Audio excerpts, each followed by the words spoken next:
জেলা বিএনপির যুগ্ম আহ্বায়ক হিসেবে আছি। এবং আপনারা জানেন যে আমি 2018 সালে শেরপুর সদর 1 আসন থেকে ধানের শীষের প্রতীক নিয়ে সর্বকনিষ্ঠ প্রার্থী হিসেবে ইলেকশন করেছি। এবং আমাদের এই নবগঠিত কমিটিতেও আমি সর্বকনিষ্ঠ একজন মেম্বার। এবং এই সর্বকনিষ্ঠ মেম্বার হিসেবে আমি আমার সমস্ত সিনিয়র যারা নেতা আছেন সকলের সাথে কাজ করতে চাই, এবং এই কমিটির বাইরে যারা কমিটিতে স্থান পাননি তাদের সাথেও আমি কাজ করতে চাই। আপনারা জানেন দীর্ঘ 17 বছরে আমরা দেখেছি যে কিভাবে সাধারণ মানুষ খুন নির্যাতনের শিকার হয়েছে, মানুষ জেলে গিয়েছে, মানুষ বাক স্বাধীনতা পায়নি, দুর্নীতিগ্রস্ত হয়েছে। এবং আমাদের শেরপুরে কি অবস্থা ছিল, শেরপুরের উন্নয়ন বঞ্চিত মানুষ কতটা অসহায় ছিল আমরা দীর্ঘ 17 বছরে দেখেছি। আমি হয়তোবা 71 সাল দেখিনি, কিন্তু আমি 24-এ নির্মমতা দেখেছি। আমাদের বাংলাদেশের কত ছাত্ররা এবং আমাদের শেরপুর জেলাও বহু ছাত্ররা অ্যাক্সিডেন্ট হয়েছে, অঙ্গহানি হয়েছে, ইভেন মৃত্যুবরণও করেছে।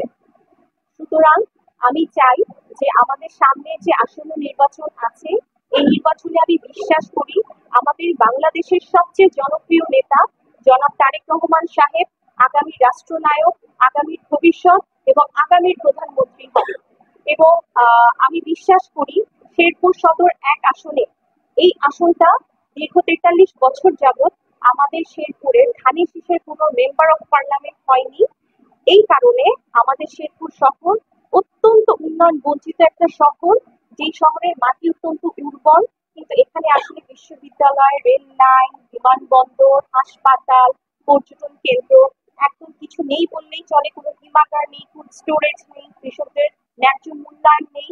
সুতরাং শেরপুর সদরকে আমরা আমরা বর্তমানে আমরা জনাব তারেক রহমান সাহেবকে এই আসনটা জাতীয় সংসদে উপহার দিতে চাই।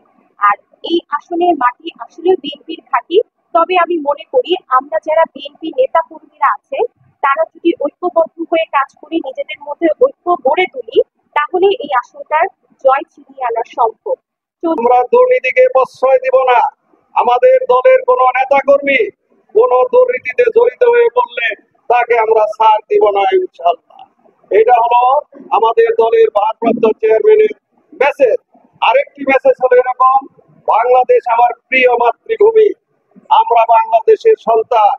এই বাংলাদেশের এই যে যত ইনকামের সোর্স আছে, যেমন বালুমহল, জলমহল, পাথর মহল, বিভিন্ন হাট বাজার, এগুলা যাতে সিন্ডিকেটের মাধ্যমে বাংলাদেশ গভর্নমেন্টকে যেন ঠকানো না হয়।